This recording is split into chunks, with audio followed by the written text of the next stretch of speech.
Come on then, does this look okay to you? This cow's foot is seriously sore, and this is the Hoof GP. To me, it's really obvious what's wrong with this cow's foot, but I have a huge advantage over you. I have touch, feel, and more importantly in this case, sound.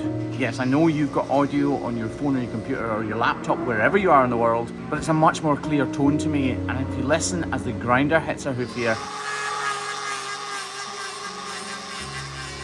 you can tell that actually it's hollow underneath. There's a different tone to the noise the grinder's making as it shaves away the hoof horn from the base of her foot, and that lets me know that the entire sole of this cow's foot is about to come away. Instinctively, I thought the whole of this sole was about to be removed with the grinder, because that's usually the case when it sounds like this. And yes, I was right, it is hollow underneath and there is a double sole, but it's not quite as full as I thought it was, which is why the knife is coming out, so I can be a little more careful. You truly never know exactly what you're going to find when you uncover a problem like this. A double sole, or a delaminated sole as we may call it, can lead to all sorts of complications. It's very hard to determine exactly why they were formed in the first place, but usually it's something to do with the white line. So I'm concentrating on the bottom left hand corner as you look at it from here, where hopefully we'll find the issue.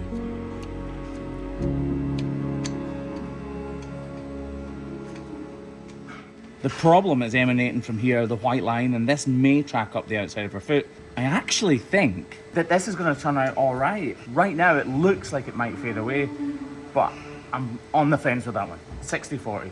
60% thinks it probably does go further, 40% is thinking that's maybe okay. You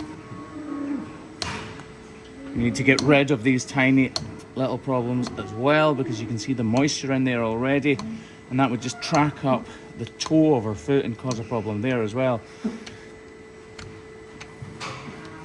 This is bruising because there's too much weight on this foot. And that's probably what's caused this problem to begin with, actually. I need to be really careful here because this part that I'm trimming away actually supports the vast majority of her body weight. Notice the code brown in the background.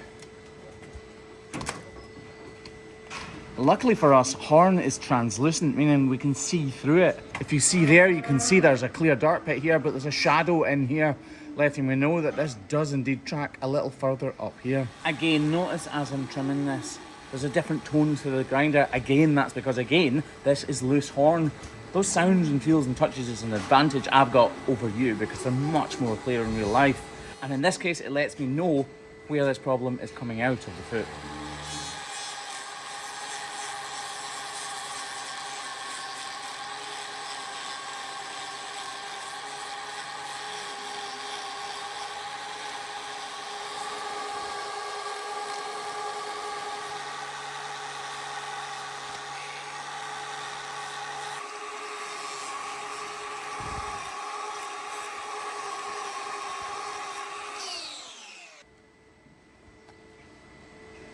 Oh, there's still some epiderma on my hoof knife from the last cow.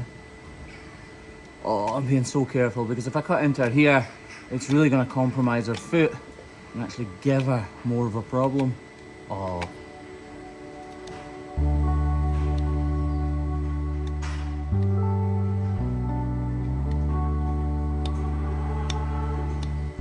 This has turned out better than I thought it was gonna, but I have removed a lot of the sidewall there, which means I've but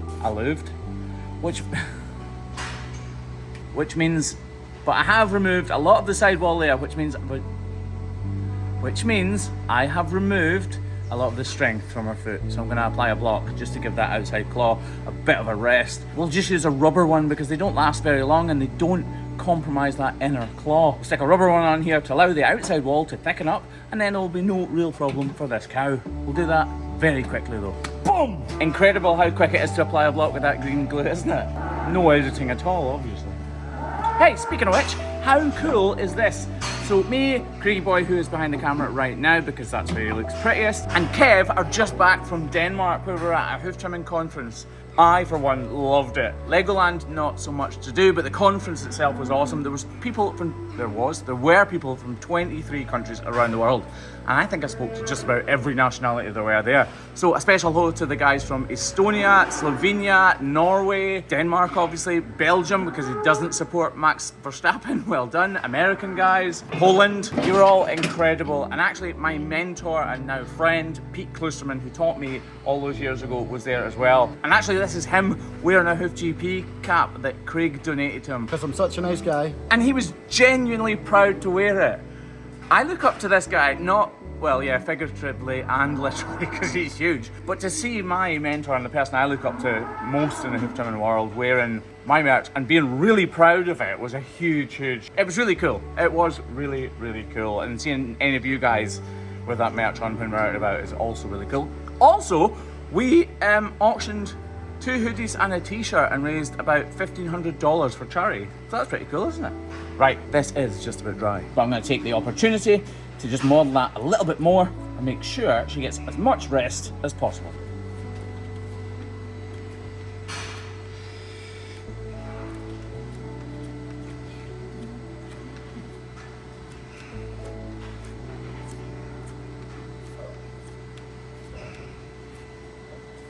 Shameless plug, by the way, you can go to hoofgp.com and get that hat and these hoodies and everything for much less than $1,500, which is good. And just like that, she is done.